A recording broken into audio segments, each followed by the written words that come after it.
আমাদের আজকের গল্পটি প্রাপ্তবয়স্ক তথা প্রাপ্ত মনস্কদের জন্য। ধূমপান ও মদ্যপান স্বাস্থ্যের পক্ষে ক্ষতিকারক। Smoking and drinking are injurious to health. ভেল অফ টেলসে আজ আবার অনেক দিন পর ভেল অফ টেলস অরিজিনাল। আজ শুনবেন স্বাগতা সাহা ভৌমিকের কলমে ঘুলঘুলি। গল্পের পরিচালনা, প্রোডাকশন ও সাউন্ড ডিজাইন আমি শীর্ষেন্দু ভৌমিক, সহ পরিচালনা এবং সহযোগিতায় Swagata Saha Bhowmik, poster design divine comedy.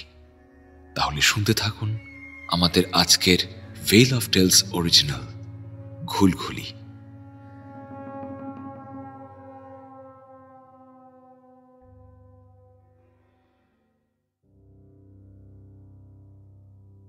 আমরা তখন নবীনপল্লীর একটা পুরনো গলিতে একটা অতীব পুরনো বাড়িতে থাকি। সেখানে বট অশ্বত্থের চারা বেরিয়েছে এমনভাবে যে দূর থেকে গোটা বাড়িটাকেই একটা আস্ত বট গাছ বলে মনে হয়।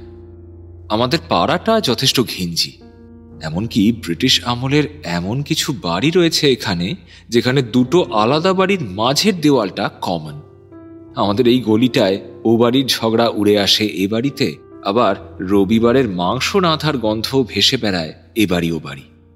আমাদের পাশের বাড়িতে ভেবলিরা থাকত। আমার এখনো স্পষ্ট মনে আছে, ভেবলির মা শীতকালে নলেন গুড়ের পায়েস রান্না করলেই টের পেতাম, আর তাতেই আমার কিশোর মন একেবারে খুশিতে নেচে উঠত। এর কারণ অবশ্য একটাই, আজ আমারও পায়েস জুটবে। এ বাড়ির ঝগড়া ও বাড়ি যাওয়ার মতন এ বাড়ির রান্না ও বাড়ি যাওয়াও নিত্যদিনের ঘটনা ছিল। যত বড় হয়েছি তত লোকমুখে শুনেছি আমাদের উত্তর কলকাতার বাড়িগুলোতে নাকি ভূতেদের বাস। কেউ কখনো রাতের বেলায় দোতলার বারান্দায় নুপুর পায়ে হেঁটে বেড়ায়, কারোর বা কলতলায় গেলে গা ভারী হয়ে আসে। এসবই আমার শোনা কথা।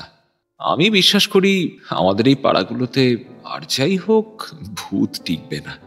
সত্যি বলছি, আমাদের বাড়িতেও এরকম কিছু কিন্তু কোনোদিন ছিল না, হয়তো আজও নেই। এখনকার ফ্ল্যাট বাড়িগুলোতে ভেন্টিলেটর বা ঘুলঘুলি থাকে না, তাই আজকালকার ছেলেমেয়েদের অনেকেরই হয়তো ঠিক ধারণা নেই যে আমাদের সময়কার বাঙালি বাড়িগুলোতে ভেন্টিলেটরের কি ভীষণ গুরুত্ব ছিল। শীত, গ্রীষ্ম কিংবা বর্ষা, ঘরের জানালা বন্ধ থাকলেও দম বন্ধকর কোনো পরিস্থিতি কোনোদিন তৈরি হতো না। আর এখানেই এই কাহিনীর শুরু। আমাদের এত পুরনো বাড়ি হওয়া সত্ত্বেও বাড়িতে একটাও ঘুলঘুলি ছিল না। আমাদের আশেপাশের বাড়িগুলোতে কিন্তু দিব্যি বড় সড়ো সমস্ত ঘুলঘুলি ছিল। কারোর কারোর বাড়িতে ভেন্টিলেটরের ঝাঁঝরি থাকতো, আবার কারোর কখনো থাকতো না। মজার বিষয়টা হলো, ছোটবেলায় যাদের বাড়িতে ভেন্টিলেটর বা ঘুলঘুলি দেখতাম তাদের ভীষণ হিংসে হতো আমার, ভীষণ। যেহেতু এই জিনিসটার সাথে আমি বড় হইনি, তাই জিনিসটা যে ঠিক কতটা কার্যকরী তা বুঝতে পারতাম না। কিন্তু এ নিয়ে আমার কেমন যেন মাত্রাতিরিক্ত কৌতূহল ছিল। বাবাকে মাঝে মাঝে প্রশ্ন জালে আবদ্ধ করতাম, কেন এই বাড়িতে ভেন্টিলেটর নেই। বাবা রাশভারী মানুষ, তিনি চোখ পাকিয়ে বলতেন, তুই আবার ভেন্টিলেটর নিয়ে পড়েছিস? পড়াশোনা নেই নাকি? একদিন এই একই বিষয় নিয়ে ভেজর ভেজর করছি দেখে বাবা আমাকে খুব বকাবকি করল। তখন আমার বয়স কত, বড়জোর 8 কি 9। বকুনি খেয়ে সে কি আমার তারস্বরে কান্না। এত বকারি বা কি আছে বাপু, একেবারে গায়ে হাত তুলে দেয় আর কি। ঠাকুমা তো বলে ছোটরা প্রশ্ন করবেই। শেষমেশ সেই ঠাকুমাই আদর করে আমাকে নিজের ঘরে নিয়ে গেল। বলল, দাদু ভাই, এই বাড়িতে ঘুলঘুলির কথা উচ্চারণও করো না। স্বভাবতই এই কথা শুনে আমার মনে প্রশ্ন জেগেছিল, কেন? ঠাকুমা খানিক ইতস্তত করলেন বটে, তবে শেষ পর্যন্ত আমার কৌতূহলের কাছে হার মানলেন। শুনলাম এই বাড়িতেও নাকি বহুকাল আগে ঘুলঘুলি ছিল, কিন্তু পরে তা গাঁথনি তুলে বন্ধ করে দেওয়া হয়। যদিও এর অন্তরালে যে ঠিক কি কারণ ছিল তা কারোরই সঠিক করে জানা নেই। তবে শোনা যায় এক অবাঙালি ব্যবসায়ী নাকি তৎকালীন জমিদারের আতিথেয়তায় এই বিশাল বাড়িখানায় একেবারে গেড়ে বসেছিলেন। আর এই সুবাদে জমিদারের কাছেও নানান রকম উপহার উপঢৌকন আসতে লাগলো। ব্যাস, জমিদারের আর কি চাই? তিনি বলে দিলেন, থাকুন আপনি এই বাড়িতে, এ বাড়ি তো আপনারই। আর এই নীতিতেই বেশ চলতে লাগলো রমরমা দেনা পাওনা। কিন্তু এই ব্যবসায়ী যে আদতে একজন মানসিক বিকারগ্রস্ত মানুষ তা জেনেও কিন্তু জমিদার মশাই তাকে তাড়ালেন না। এই বিকৃত মানসিকতার লোকটি প্রতি রাতে বাড়িতে নিয়ে আসতেন নতুন নতুন রমণীকে, আর সেই সব রমণীদের সাথে রাত্রিবাস করার পর আর এক ভয়ানক ক্রীড়ায় তিনি মেতে উঠতেন। সেটা শুনলে আপনাদের সকলেরই বুক কেঁপে উঠবে। তিনি নাকি এই নারীদের শরীরের কোনো একটা বিশেষ অংশ কেটে নিয়ে রেখে দিতেন এই বাড়ির ঘুলঘুলির ভেতর, আর তাতে মিশিয়ে দিতেন এমন এক রাসায়নিক পদার্থ যাতে তার সংগ্রহে পচন না ধরে। সেই সময় ঠাকুমা আমাকে এত বিস্তারিত কিছু বলেননি, তবে যেটুকু বলেছিলেন তাতেই আমার হাঁ মুখ যেন আর বন্ধ হতে চাইছিল না। ঠাকুমা বলল, এসব গল্প বলে তোমার কৌতূহল মেটালাম মানে এই নয় যে তুমি এসব এখন সকলকে বলে বেড়াবে। এসব নিয়ে তুমি কাউকে কিচ্ছুটি বলবে না, বুঝেছো দাদু ভাই? আমি ঢোক গিলে বললাম, ওই ওই বাজে লোকটা মেয়েদেরকে এই বাড়িতে কেন নিয়ে আসতো গো ঠাম্মা? ঠাকুমার চোয়াল শক্ত হলো। গম্ভীর স্বরে ঠাকুমা বলল, আর একটাও প্রশ্ন নয় দাদু ভাই, তুমি আর কখনো কাউকে এসব নিয়ে কোনো প্রশ্ন করবে না। যাও, এবার মায়ের কাছে যাও, আমি বরং একটু কাত হই।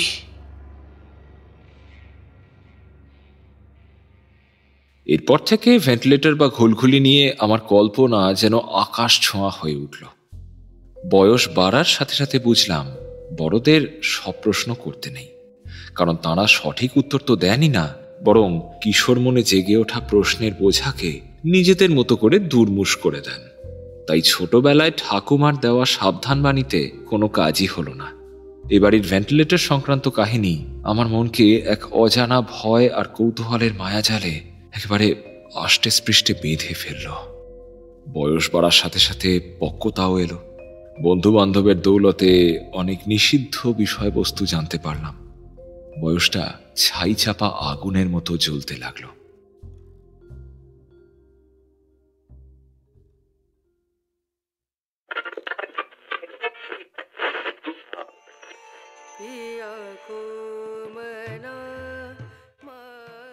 সামনেই মাধ্যমিক পরীক্ষা। রাতে খাওয়া দাওয়ার পর কম্বল মুড়ি দিয়ে গান চালিয়ে জোর কদমে অঙ্ক কষছি। তখনকার দিনে কিন্তু পছন্দের গান শোনা আজকালকার দিনের মতো এত সহজ ছিল না, তাই রেডিও বা FM চালিয়ে রাখা এক প্রকার বিড়ি সিগারেটের নেশার মতোই ছিল। পাশের ঘর থেকে মা বাবার টুকটাক কথা কানে আসছিল। সেদিকে মন দিতে না চাইলেও চলতে থাকা গান আর শীতকালীন নিস্তব্ধতা পেরিয়ে মায়ের কথাটা কানে এলো। আজকাল শরীরের মধ্যে হঠাৎ হঠাৎ এত গরম লাগে, হাঁসফাঁস করে শরীরটা বাবা। বাবা বলল, সে কি গো, বেশ ঠান্ডা পড়েছে তো, এখন তোমার গরম লাগছে? মা দীর্ঘশ্বাস ফেলে বলল, মেয়ে হয়ে তো জন্মাওনি, বুঝবে কি করে মেয়েদের কত জ্বালা। সেই 13 বছর বয়স থেকে কত পরিবর্তন সহ্য করছি বলো তো। তারপর যখন বড় খোকা হলো, সেই প্রথম মা হওয়ার যন্ত্রণা, তখন আমার বয়স 27। তার কত বছর পর আবার ছোট খোকা হলো, ও হওয়ার সময় বরং কষ্ট কম পেয়েছি। আর এখন যখন সব চুকে বুকে গেল, ভাবলাম এই বাঁচলাম বোধহয়, প্রতি মাসের ঝামেলা থেকে উদ্ধার পেলাম। কিন্তু কই বাঁচলাম, সব বন্ধ হয়েও কষ্ট গেল না, নতুন নতুন সব শুরু হচ্ছে। আরে বাবা, দেখবে মাস কয়েক ওরকম হবে, তারপর সব ঠিক হয়ে যাবে। দাঁড়াও, আমি জানালাটা খুলে দিই। না না না না, থাক, জানলা খোলার আর দরকার নেই। উত্তর দিকে জানলা হু হু করে হাওয়া আসবে একেবারে, তারপর তোমার টানটা বাড়ুক আর কি। যাকে, তুমি শুয়ে পড়ো, আমি বরং একটু বারান্দায় গিয়ে দাঁড়াই। শীতকাল শেষ হতে এখনো বেশ দেরি আছে। সেই সময় ঠান্ডা পড়তো চটজলদি। দুর্গাপুজো অক্টোবর মাসের শেষের দিকে হলে কালী পুজোর সময় একটা পাতলা হাত কাটা সোয়েটার গায়ে চাপালে বেশ আরামই লাগতো। আর আমাদের বাড়িটাও একেবারে গঙ্গার কাছে, তাই নদীর ঠান্ডা বাতাস বইতো বাড়ির আনাচে কানাচে। ছোটবেলা থেকেই দেখেছি মায়ের শরীর খারাপ হলে বাবা বেশ অস্থির বোধ করে। গরম লাগে বলে রাতের পর রাত মা বারান্দায় গিয়ে বসে থাকে। ওদিকে বাবার হাঁপানির সমস্যা বেড়ে যাবে এই ভয়ে সে ঘরের জানালাও খুলবে না। বেশ কিছুদিন এরকম চলার পর বাবা এমন এক কাণ্ড করল যার জন্য বাড়ির কেউই প্রস্তুত ছিল না। বাড়িতে একজন রাজমিস্ত্রিকে ডেকে আনলো বাবা। এই বাড়িতে রাজমিস্ত্রি বা যে কোনো প্রকার মিস্ত্রিকে দেখতে পাওয়াই বিরল। এসব বাড়ি দেখতে জমিদার বাড়ির মতো হলেও এগুলো আসলে হাতি পোষার মতন, তাই বাড়ি মেরামতের কাজে সচরাচর কেউ হাত দিতে চায় না। বড়দা বছরে একবার দিল্লি থেকে কলকাতায় আসে। সে এসেই কেবল বলতে থাকে এ বাড়ি থেকে পাত্তারি গোটোতে। সেই কদিন এ বাড়িতে ঢের আলোচনা হয়, তারপর ও দিল্লি ফিরে গেলেই আবারও সবাই চুপচাপ হয়ে যায়। রাজমিস্ত্রি সব দেখে শুনে বললেন, দেখুন বাবু, আপনি বলছেন ঘরে ভেন্টিলেটর বানাতে, কিন্তু এইসব পুরনো দিনের বাড়ি, এরা মোটা মোটা দেওয়াল ভেঙে নতুন করে ভেন্টিলেটর বার করা খুব মুশকিল। আমার কটা ছেনি হাতুড়ি যে ভাঙবে তার হিসেব নেই। বাবার মুখ গম্ভীর হয়ে গেল। বাবা ভাবতে লাগলো। মা বোধহয় এর ফাঁকে ঠাকুমাকে খবর দিয়ে এসেছে যে বাবা কি করতে চলেছে। যে বাড়িতে ঘুলঘুলি শব্দটাও উচ্চারিত হয় না, সেই বাড়িতে কিনা নতুন করে ঘুলঘুলি তৈরি হবে। 150 বছর আগে ঘটা পাপ কাজের মাসুল কয়েকটা নিরীহ মানুষকে দিতে হবে না তো? বাতের ব্যথা নিয়েই ঠাকুমা প্রায় ছুটে এলো, বলল, খোকা, খোকা, এরকম কাজ করিস না বাবা। তোকে আজ পর্যন্ত কোনো কাজে বাধা দিইনি আমি, কিন্তু এটাতে মানা করছি বাবা। জানিসই তো এ বাড়ির অতীত ভালো না। যেখানে অভিশাপ চাপা পড়ে আছে সেখানেই থাক। তুই এ কাজ করিস না বাবা, এ কাজ করিস না। মা, তুমি একটা কথা বলো তো, এই যে আমরা ভয় পাই এর পিছনে সত্যি কি কোনো কারণ আছে, নাকি বছরের পর বছর আমরা কুসংস্কারাচ্ছন্ন হয়ে রয়েছি? মানছি যে একসময় খুব খারাপ কাজ হয়েছে, আর সেই কারণেই হয়তো পরবর্তীকালে ভেন্টিলেটরগুলো বন্ধ করে দেওয়া হয়েছে। এর মানে এই নয় যে ভেন্টিলেটরের মধ্যে ভূত থাকে। আমি তো এতকাল নির্বোধের মতো আচরণ করে গেছি। ভূত? ভেন্টিলেটরের মধ্যে ভূত? রাতে বিছানায় শুয়ে দেওয়ালের দিকে তাকিয়ে থাকতে থাকতে যখন কল্পনার আঙিনায় ঘুলঘুলি ভেসে ওঠে, তখন কিন্তু আমারও মনে হয় যে এই বাড়ির বন্ধ ঘুলঘুলিগুলোতে বন্দী হয়ে আছে সেই সব পুরনো বা হয়তো কঙ্কালসার মানব অঙ্গের আত্মারা। তারা এখনো ওই দেওয়ালের ভেতরে ছটফট করে, শুধু আমরাই তাদের কান্না শুনতে পাই না।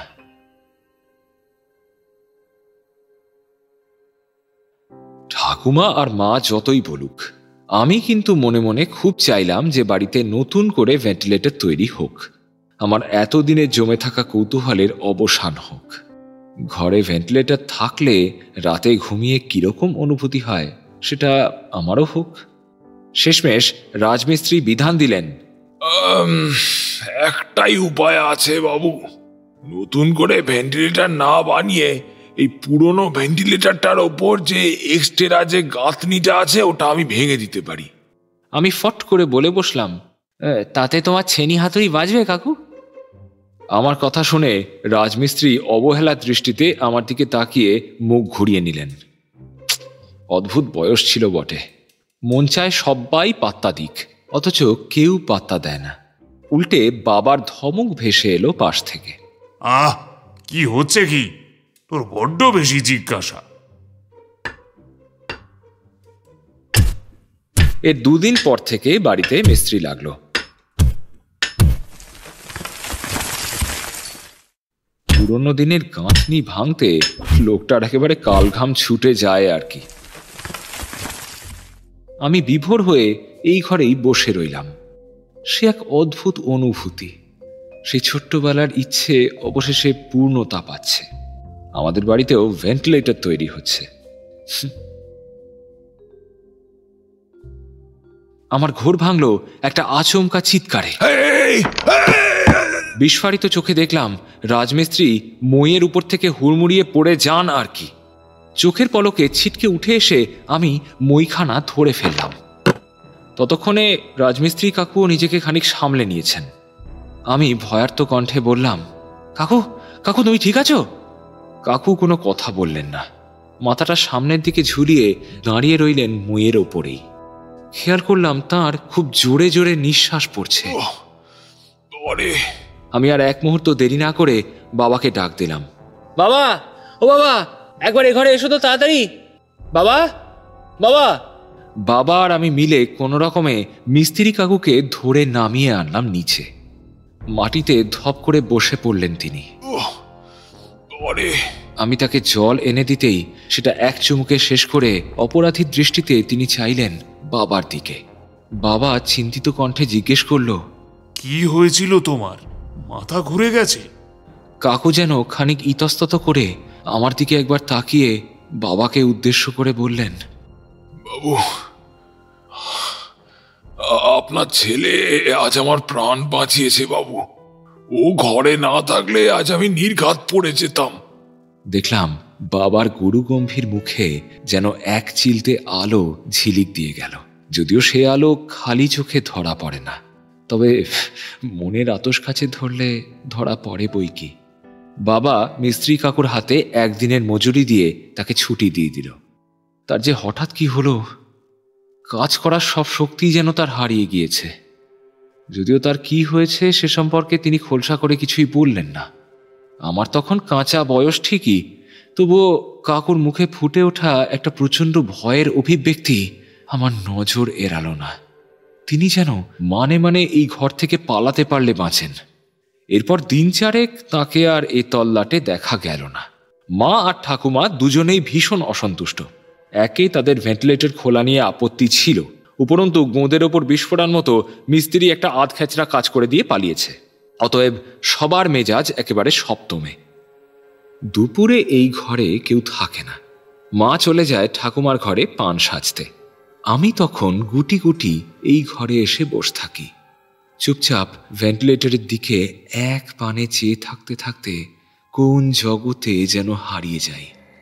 মনে হয় আমি ফিরে গিয়েছি বহুকাল আগে। স্বপ্নের মতো এ ঘরে ঘটতে থাকা অপকর্মের ছায়াছবি যেন আমার চোখের সামনে স্পষ্ট হয়ে ওঠে। বেচারি মেয়েগুলোকেও দেখতে পাই, কেবল বুঝতে পারি না ওদের শরীরের কোন অঙ্গ। মনে মনে শিউরে উঠি আমি। 5 দিনের মাথায় রাজমিস্ত্রি ফিরে এলেন। তিনি জানালেন যে অসুস্থতার কারণে কাজে আসতে পারেননি। আগামীকাল ভোরবেলা তিনি কাজে আসবেন এবং সমস্ত কাজ শেষ করে তবে ফিরবেন। মিস্ত্রি কাকু কিন্তু কথা রাখলেন। পরদিন সাথে করে আরও একটা ছেলেকে নিয়ে এসে হাজির হলেন আমাদের বাড়িতে। অতটুকু জায়গার গাঁথনি ভাঙার কাজে আরও একজন হেল্পারের কি দরকার তা অবশ্য বোঝা গেল না। যাই হোক, সারাদিন কাজ চলল পুরো দমে।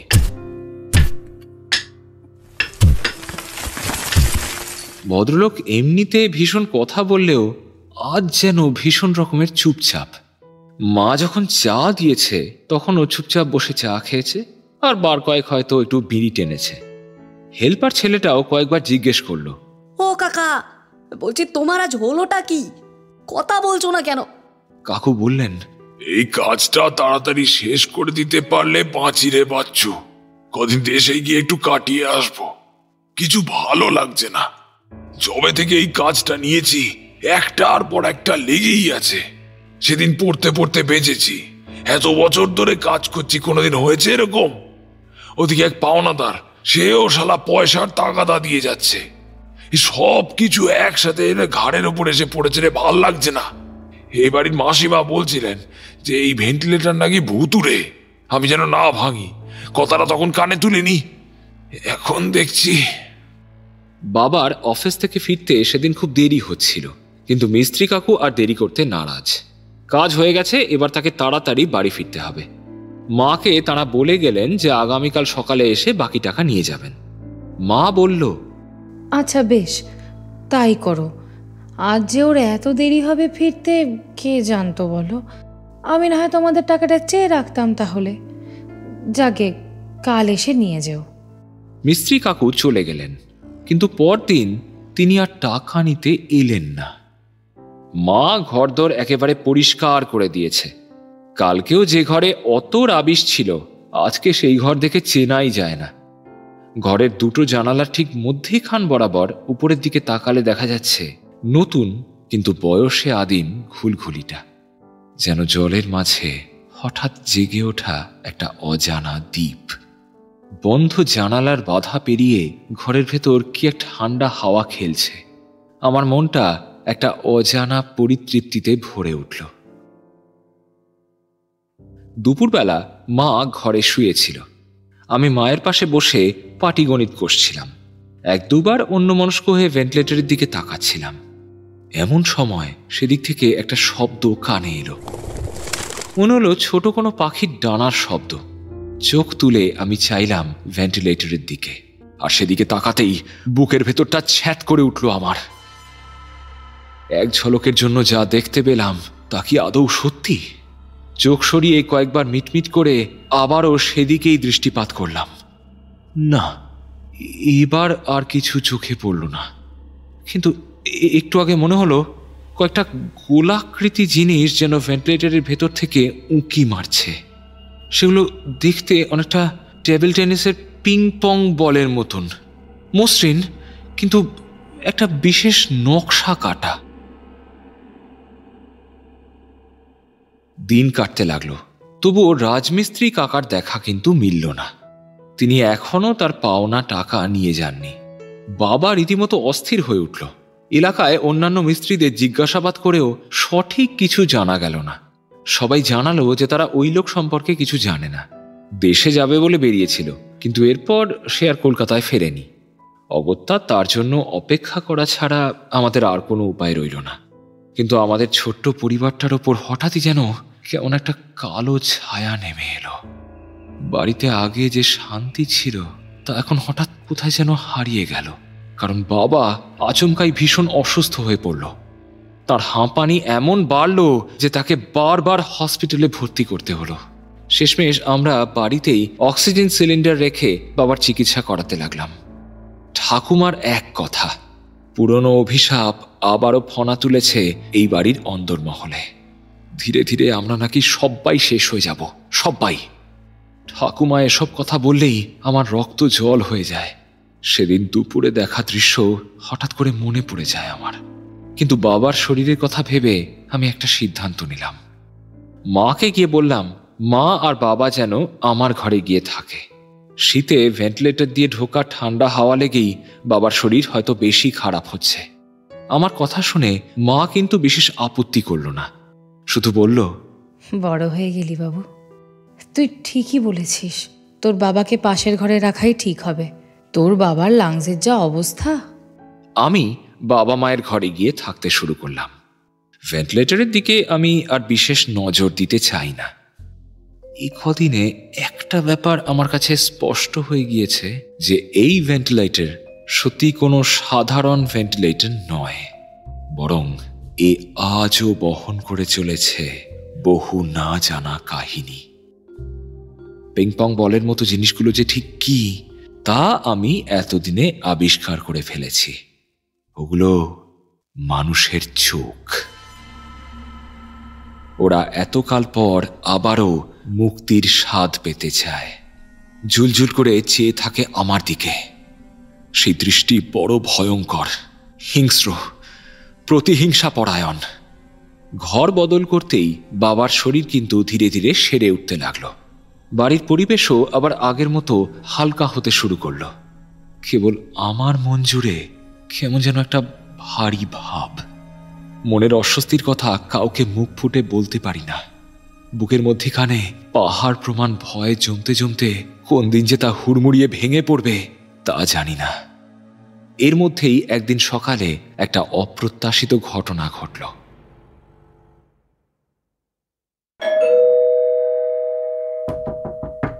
দরজায় টোকা শুনে আমিই গিয়েছিলাম দরজা খুলতে। দরজা খুলে আমার চোখ একেবারে কপালে উঠল। সেই রাজমিস্ত্রি কাকার সঙ্গে যে হেল্পার ছেলেটা এসেছিল সে এসে হাজির। তার সাথে এসছে আরও একটা অল্প বয়সী ছেলে। এতদিন পর! আমি অবাক হয়ে বলেই ফেললাম, আরে দাদা, তুমি এতদিন পরে এলে?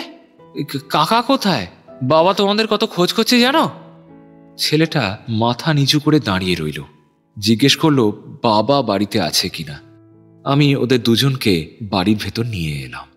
পরে জানলাম এই হেল্পার ছেলেটার সাথে যে অল্প বয়সী ছেলেটা এসছে সে হলো ওই রাজমিস্ত্রি কাকার বড় ছেলে। তারা দুজনেই মলিন মুখ করে উঠোনে দাঁড়িয়ে রইল। বাবা বাইরে আসতে তারা যা বলল তাতে আমাদের বাড়ির সকলের মাথায় যেন একেবারে বাজ পড়ল। কদিন আগেই যে লোকটা আমাদের বাড়ি এলো কাজ করলো সে নাকি আজ আর পৃথিবীতে নেই। হেল্পার ছেলেটা বলল, সেদিন আপনাদের বাড়ির কাজ সেরে ফেরার পথে কাকা বলল তার নাকি ছেলে বউকে দেখতে ইচ্ছা করছে। দিন তিনেক পরে ফিরে এসে আপনার কাছ থেকে টাকা নিয়ে যাবে আর আমার পাওনাটাও মিটিয়ে দেবে। কাকার চোখ মুখ আমার একদম ভালো ঠেকছিল না, তাই ওকে বারবার সেদিন দেশের বাড়ি ফিরতে মানা করেছিলাম। কাকা শুনলো না, সেদিন রাতেই হাওড়া থেকে ট্রেন ধরলো। তারপর? কাকা সেদিন রাতেই মারা গেছে কাকু। কাকা রাত 9টার ট্রেন ধরেছিল, মানে ওর গ্রামে পৌঁছাতে রাত 1টা তো বেজেই গেছে। বাড়িরও কেউ জানতো না যে কাকা ফিরবে সেদিন। কিন্তু ওর আর ফেরা হলো কই। বাড়ির পথে একটা বিশাল মাঠ পড়ে, সেই মাঠের উপরে মরে পড়েছিল কাকা। সব থেকে ভয়ঙ্কর ব্যাপারটা কি জানেন? কাকার মৃত্যু স্বাভাবিক নয়। পুলিশ পরদিন এসে লাশ নিয়ে গিয়ে পরীক্ষা করে জানিয়েছে সে নাকি খুন হয়েছে। কেউ নাকি তাকে শ্বাসরোধ করে মেরে ফেলেছে। পুলিশ সন্দেহ করেছিল ওর যেসব পাওনাদার ছিল তারাই এই কাজ ঘটিয়েছে। তাদের তুলে নিয়ে গিয়ে ঘা কতক লাগিয়েছে পুলিশ। তারা কেবলই বলছে ওরা নাকি এসব কাজ করেনি।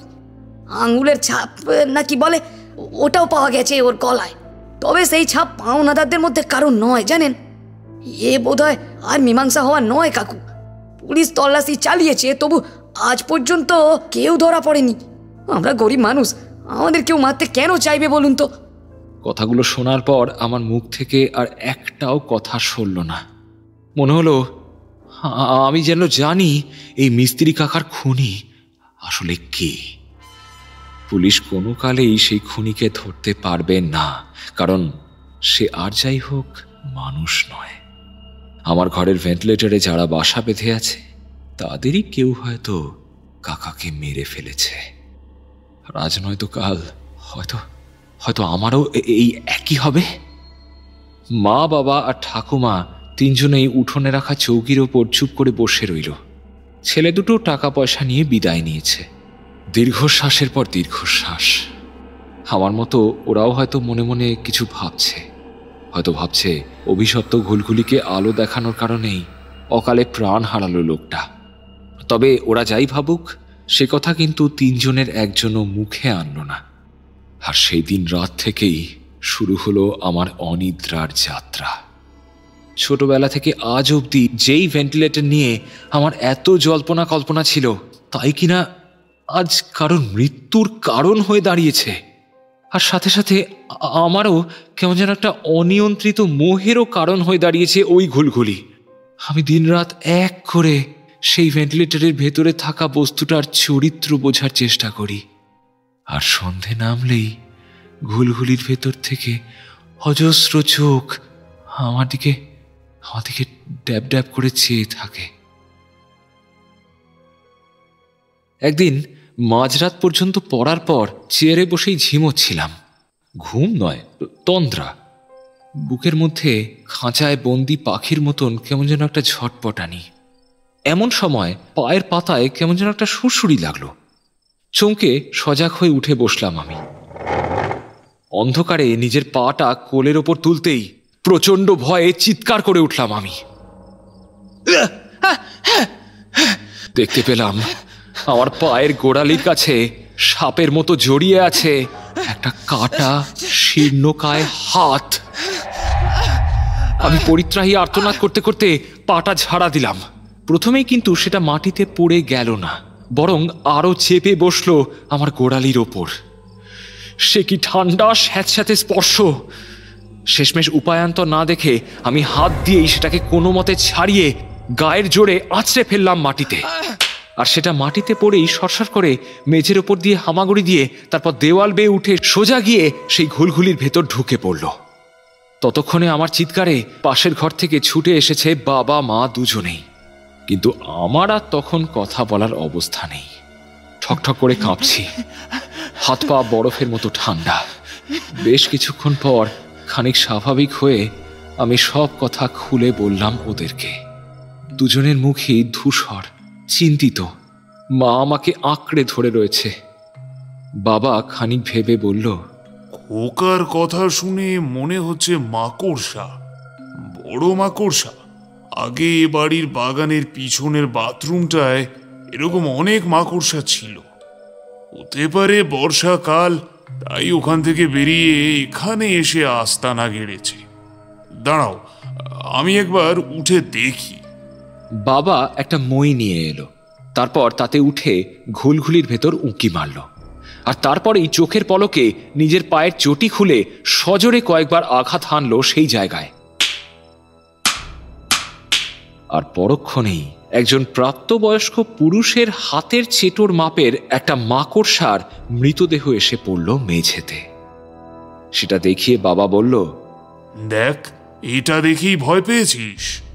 বোকা ছেলে, বড় হয়েছিস তো, এখন এসব ভয় পেলে হবে?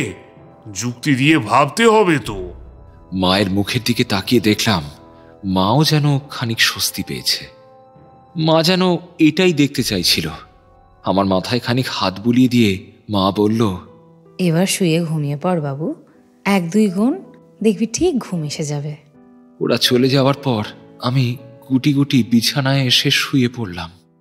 চোখ বুঝলাম না একবারও, অথচ বাইরে থেকে কখন যেন পাখির ডাক ভেসে আসতে শুরু করেছে। জানালার পর্দা সরালে পূবের আলোয় ঘরময় ভেসে যাবে, কিন্তু এই আলোতে আমার শান্তি নেই। সকাল হলেই মনে হয় আরো একটা রাত নির্ঘুম কাটিয়ে দিলাম। পৃথিবীর সমস্ত হতাশা যেন একসাথে এসে গ্রাস করে আমাকে। বিছানায় মুখ গুঁজে পড়ে থাকি আমি। ছোটবেলা থেকে শুনেছি ছেলেদের নাকি কাঁদতে নেই, তাও চোখের জল আটকে রাখি কিভাবে? দিন রাত দুপুর কাটতে লাগলো একই ছন্দে। আজকাল স্কুল কামাই করা আমার নিত্যদিনের ব্যাপার হয়ে গেছে। উচ্চ মাধ্যমিক পরীক্ষায় আমার বসা হবে কিনা বা বসা ঠিক হবে কিনা এই নিয়ে বাড়িতে রোজ আলোচনা সভা বসে। আমি সেদিকে বিশেষ কান টান দিই না। সময় কাটার সাথে সাথে আমি না আর রাতে ঘরে একা থাকি না। প্রতি রাতে একটা অদ্ভুত ঘটনা ঘটে।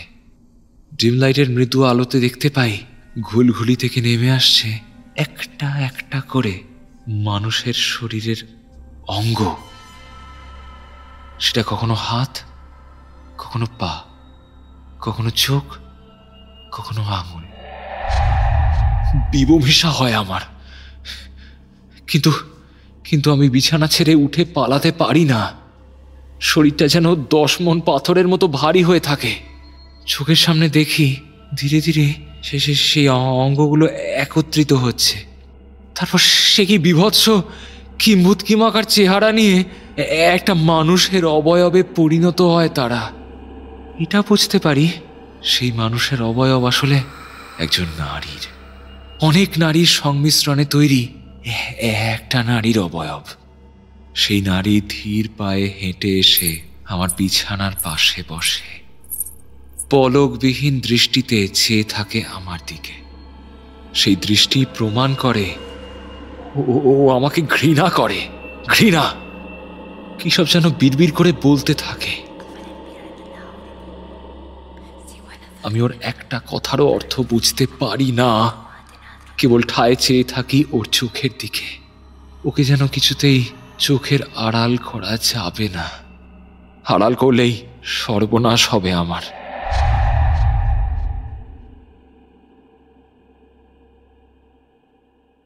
আমার বর্তমান অবস্থার প্রতিচ্ছবি আমার চেহারা। বাবা আমাকে বেশ কয়েকবার ডাক্তারের কাছে নিয়ে গেছে। ওষুধে কাজ না হওয়ায় অন্যান্য ডাক্তারের কাছেও গেছি আমি। তারা আমাকে শুধু বিস্তর প্রশ্ন করে, প্রশ্নের পরে প্রশ্ন, প্রশ্নের পরে প্রশ্ন। আমি তার যথাযথ উত্তর দিই, কিন্তু ওরা না কিছুতেই হালে পানি পায় না, কিছুতেই বুঝে উঠতে পারে না আমার কি হয়েছে। অগত্যা একদিন একজন ডাক্তার এসে আমাকে একটা ঘুমের ইঞ্জেকশন দিয়ে গেলেন। হ্যাঁ, তাই বহুদিন পর সেই রাতে ঘুমিয়ে পড়লাম আমি। এমন ঘুম শেষ কবে ঘুমিয়েছি আমার মনে পড়ে না। চারপাশ কেবলই অন্ধকার, একটা অন্ধকার নয়, যেন একটা অন্ধকারের ভেতর আরো একটা অন্ধকার, তার ভেতর আরো একটা, আরো একটা, যেন যেন একটা চাইনিজ বক্স বা একটা বাবুস্কা পুতুল। আর সেই ঘুমই আমার কাল ঘুম হলো। মাঝরাতে হঠাৎ প্রচন্ড শ্বাসকষ্টে জেগে উঠলাম আমি। মনে হলো নিজের চোখগুলো যেন এখনই কোটর থেকে ছিটকে বাইরে বেরিয়ে পড়বে, ভীষণ চাপে ফেটে যাবে কানের পর্দা। ছটফট করতে করতে আমার 2 হাত উঠে এলো আমার নিজের গলার কাছে, কিন্তু স্পর্শ পেলাম হিমশীতল অন্য 2 হাতের। শক্ত করে সেই হাত যেন চেপে বসছে আমার গলায়, যেন দড়ির মতো এক্ষুনি গেঁথে যাবে আমার চামড়া ভেদ করে। বিছানার উপর অসহায় অবস্থায় ছটফট করতে লাগলাম আমি। হে ঈশ্বর, এতকাল পর আবারও সেই রাজমিস্ত্রি কাকার কথা মনে পড়ল। সেও তো ঠিক ঠিক এমন করেই মারা গিয়েছিল, শ্বাসরোধ হয়ে। আমার ছটফটানিতে পায়ের কাছে রাখা আমার ওষুধের বাক্স, জলের বোতল সব ছিটকে পড়ল মাটিতে। আর তারপর কয়েক সেকেন্ডের মধ্যেই আমার ঘরের দরজা খোলার শব্দ, বাবার গলার আওয়াজ পেলাম। মালা, তাড়াতাড়ি আমার ছটিটা নিয়ে এসো। মাকড়সা, মালা তাড়াতাড়ি এসো। এরপর আমার আর কিচ্ছু মনে নেই, কিচ্ছু না। তারপর বহুকাল কেটে গিয়েছে, আমাদের সেই উত্তর কলকাতার বাড়ির মুখ দেখিনি আমি। এখন আমি অন্য এক জায়গায় থাকি। বাবা মা মাঝে মাঝে আসে আমার সাথে দেখা করতে। আমি যদিও ওদের সাথে বিশেষ কথাবার্তা বলি না। শেষবার বাবা এসে বলে গেল ঠাকুমা নাকি গত হয়েছেন। আর আমিও তো কতকাল আগেই গত হয়েছি না ওই বাড়ি থেকে। হ্যাঁ, গতই তো। কেউ তো আমাকে সেখানে ফিরিয়ে নিয়ে যেতে আসে না, কেউ তো ফিরিয়ে নিয়ে যায় না আমাকে। আমি জানি ওরা খুব ভালো আছে, খুব ভালো আছে ওই বাড়িতে, কারণ ওই বাড়ির সব অভিশাপ আমি নিজের সঙ্গে করে নিয়ে এসেছি আমার এই নতুন ঠিকানায়। এখন আমাকে দেখতে অনেকটা হামব্যাক তিমির মতো হয়ে গেছে। তিমির গায়ে যেমন কত পরজীবী বাসা করে, তারপর তার শরীরের উপর ভর করেই মহাসমুদ্রের এক প্রান্ত থেকে অন্য প্রান্তে চলে যায়, ঠিক তেমনই আমার সারা শরীরের উপর ভর করে ওই নারী অঙ্গের দল মুক্ত হয়ে গেছে। তবে আমি ছাড়া আর কেউ ওদের দেখতে পায় না, কেবল আমি দেখি আমার হাতের চেটোর উপর 2 জল জলে চোখ মিটমিট করে, হাসে, আমাকে উপহাস করে। আমার হাতটাকে বাহু বন্ধনে আবদ্ধ করে রাখে একটা বিশাল মাকড়সার মতো হাত, যেন সে আমার প্রেয়সী। আমি এখন যেখানে থাকি সেখানে চারপাশে কেবলই অফুরন্ত নীল জলরাশি। সেখানে মনের খেয়ালে ভেসে বেড়াই আমি, কখনো ডুবে যাই, কখনো আবার ভেসে উঠি। না না না না না না না, ভুল বললাম। চারপাশে নীল জল তো নয়, জল নয়, দেওয়াল, স্যানিটোরিয়ামের নীল রঙের দেওয়াল। এই দেওয়াল ভেদ করে প্রত্যেক মাঝরাতে আমার সঙ্গে একজন দেখা করতে আসে। আর সেই মানুষটাই কেবলমাত্র বিশ্বাস করে যে আমি যা দেখি, যা বলি সব সত্যি, সব সব সব সত্যি। সেই মানুষটা আজও আসবে। কে জানো? হ্যাঁ, সেই মানুষটা সেই আমাদের রাজমিস্ত্রি কাকা। আমার চুলে পাক ধরতে চলল, অথচ কাকা এখনো সেই আগের মতোই রয়ে গেছে, সেই একই রকম। আজকে কেমন লাগছে খোকা বাবু? ভালো তো?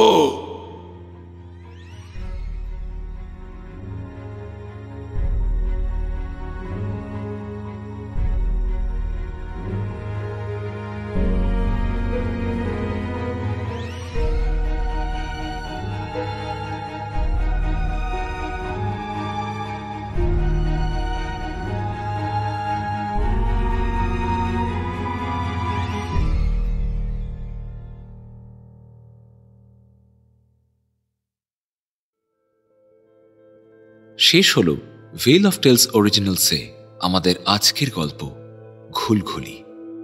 গল্প রচনায় স্বাগতা সাহা ভৌমিক, গল্পের পরিচালনা, প্রোডাকশন ও সাউন্ড ডিজাইন আমি শীর্ষেন্দু ভৌমিক, সহ পরিচালনা এবং সহযোগিতায় Swagata Saha Bhowmik, poster design divine comedy. গল্পের কথক এবং মিস্ত্রি কাকার ভূমিকায় আমি শীর্ষেন্দু, কথকের বাবা এবং হেল্পার ছেলের ভূমিকায় সৌরভ, কথকের মায়ের ভূমিকায় দিতিপ্রিয়া, আর কথকের ঠাকুমার চরিত্রে স্বয়ং লেখিকা স্বাগতা সাহা ভৌমিক।